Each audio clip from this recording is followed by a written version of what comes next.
These days, we talk a lot about smart homes. You know, all these different products and appliances in our home are all getting connected to the internet. Here's the thing. What happens when you're about to go to bed and you got to turn everything off individually?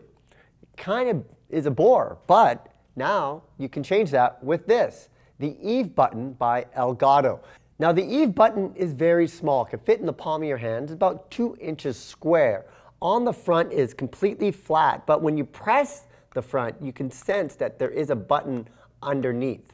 The way it works is you can actually attach a bunch of different devices into the button to turn them on and off.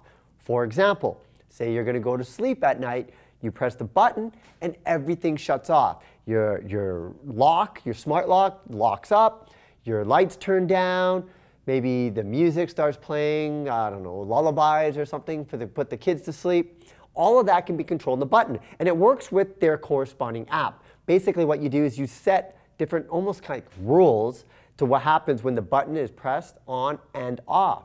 But even though there's just one button, it can do quite a bit, because you can do a single press, you can do a double press for a different action, and the good old long press. And that can actually enable something else.